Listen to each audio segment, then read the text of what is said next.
My name is Dr. Richard Abbey. I show parents of children suffering from a variety of brain conditions what to do so their children can realize their potential and their parents don't have to worry about them anymore. Over the next 7 minutes, I'm going to show you exactly what to do so you never have to worry about your child again. Your viewers may be interested in this as well. And at the end of the video, I'm going to show you how this amazing process that I discovered can actually impact you as well. While I was at Stanford as a neuropsychologist, I was working with children who were undergoing complex medical procedures in the stem cell transplant division, where they were undergoing these procedures to save their life from leukemia and other rare blood types of diseases. This was the only way they could survive. Many of them did, but the problem was because of the radiation and the chemotherapy, they were having difficulties with their brain development. And so off I went to discover what could they do, maybe even prior to their treatments, to make them more resilient, or after their treatments. Fast forward 15 years later, over 30 brain interventions later, I discovered this amazing process. It's not just what to do, but it's this process of what to do. When we approach the difficulties in this special way, the magic happens. Most people look at the problem that they're having and they try to solve that problem. It's this phenotypical look at the symptoms and try to solve the symptoms approach. And so if you had a reading problem, then you go to a reading tutor, right? As a neuropsychologist, I understood that there are neuropsychological functions that really contribute to this higher level phenotype or this performance type of function. And if we could just improve those things, and I discovered this through research that this is actually possible. And so there I was in this space, and I thought, well, what if we go even deeper? Then I discovered a way to go all the way down to the level of the neuron and improve that functioning.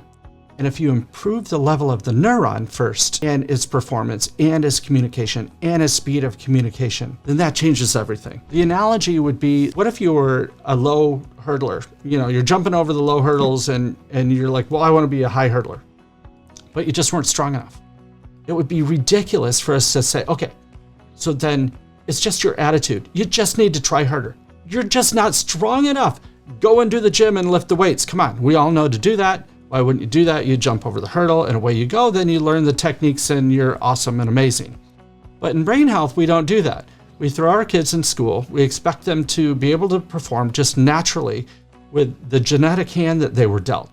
We don't use modern technology other than maybe, computerized instruction or something like that. But what if there was a way to do over 30,000 kind of mental brain push-ups in like 25 minutes to strengthen the power of the neuronal functioning? It's pathways, like how it communicates. We could actually widen those and make them more efficient and make them faster. Well, you can actually do that. So then you can actually jump over the high hurdles. Then you can actually increase the brain performance and its efficiency. So then you go to the next step and you improve the cognitive performance. And then finally, you look at the function of, what is it? Reading, social communication, executive function, attentional processing. Those are the ways to actually overcome these difficulties. If you have difficulties with reading, you go see a tutor, right? But the problem is people with dyslexia never overcome dyslexia. They're maybe more accurate readers, but they're still slow. What kind of solution is that? In modern technology, right? People who are depressed have this lifelong label of depression. They have to take these medications or whatever it is. Or they have ADHD and they have to take meds, which they, by the way, don't take after a couple of years. And it doesn't help long term. The studies show this. So what else can we do? And that was the question that I started asking. The traditional approach, this phenotypical approach where we're doing the top down, we're, focus on the symptom. Maybe we even do like executive function coaching, but we're doing it with the same brain. And from a neuroplasticity standpoint, it's this top down impeccment on the surface approach.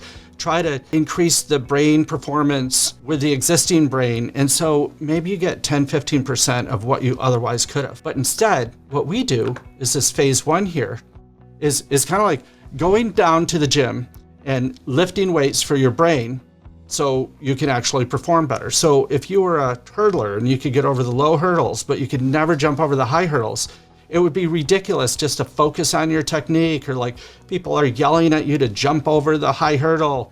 You got to have a better attitude. You can do it, but you're not strong enough. So why wouldn't you go into the gym and lift weights? Of course you would do that. But our society won't do that with their brain. They actually don't know what they can actually do. So the system that we actually use with people for phase 1, and I can show you more details on this, I can actually send you a kit right now, image 24,000 metrics in your brain, and I can show you exactly where the opportunities are for you to optimize. In a 25-minute session, you do 30,000 brain push-ups, and over time, over 10 to 20 to 30 sessions, you start to increase the power and energy in your brain to regulate it so it performs better. You start to have these connections more solidly connected with the myelin sheathing in your brain. So there's better communication, the signals are better. And they actually go faster if they need to go faster. And so you have this more efficient brain where you're using it more effectively, right? So if you actually had a reading difficulty and you had dysregulation in your arcuate fasciculus, how in the world are you going to overcome that with just reading therapies? The science shows it doesn't work. However, if you fix that part of the brain, if you actually make it perform better, well, I'm not there to the top yet because we have the second phase, right? What do you do here? From a neuropsychological perspective in phase 2. Phase 2 is all about increasing cognitive skills, divided attention, working memory, executive functioning, learning memory, attention, emotional function. Think outside the box through this cognitive brain gym. So if you do that, these are the things that underlie the difficulty. It could be social communication. Reading is a really good example. I can't read very well. Why? Well, I can't hold very much in my brain. And also I have dyslexia and I can't decode the information very well. So now you have this double deficit. Well, why don't you go deep down, change the regulation of the neurons, their connections, and their timing, and then go up and increase the performance of the working memory and the processing speed. And then you go up to phase 3 and do the thing that you wanted to fix in the first place, which is reading or writing or attention regulation, executive functions, for example. And that's the only way to get to this exponential brain performance. I just wanted to kind of show you that approach because from a traditional standpoint, how do we judge people? Kids go into the pediatrician for 20, 25 minutes. They get their height, weight, shoe size. You look at their growth curve. How are you doing in school? See you later. Academics may say, well, your kid's doing great. How would they know what their potential is? Well, you learn what the potential is by doing a brain performance assessment. Not just looking at intellectual functioning, not just looking at processing speed or working memory or learning, attention, executive function, social communication. You look and actually see the integrity of the brain, and you look at the trajectory of their development over time. And if you do that, instead of this deficit-driven approach, you're doing brain optimization approach, doing things like neurofeedback, cognitive skills training, super fun, virtual reality, and all these different types of techniques that we have. Instead of this wait to fail approach, you're promoting positive brain functioning, and they actually have the best outcome. So instead of like this anxious and depressed child, come on, you've seen the pandemic, everybody having so much difficulty with this and all the pressures of society. Like when we went to school 20, 30, 40 years ago, there weren't as many pressures. It was a lot easier to get into college and everything. Our young people are experiencing more challenges and stress than ever before. And it gets worse because 30 years from now, how do we know what the job market is going to look like? We don't. We don't even know what's going to be invented when we're coming to and from Mars and doing all these amazing things. We better have the most adaptive, flexible brain. And by the way the brain works is you prune out the things you're not using. Unless you do brain training, unless you do cognitive skills training. So this is the way to prepare our young people into the future. And you may be wondering, well, what do we do as adults? If you're in the prime of your life, and I know you are, 40 years old, I'm in my 50s, what are we going to do and to grow old with integrity? And, really my goal is to have a 90-year-old brain performing like it was when I was 30 and having 90 years of wisdom. That's an amazing brain. I don't want to be patted on the back for driving 5 miles down the road because I made the trip. Yeah, good job. That's ridiculous. That's kind of the state of where we are in our society. But what if we could exercise our brain and prevent that or push that off?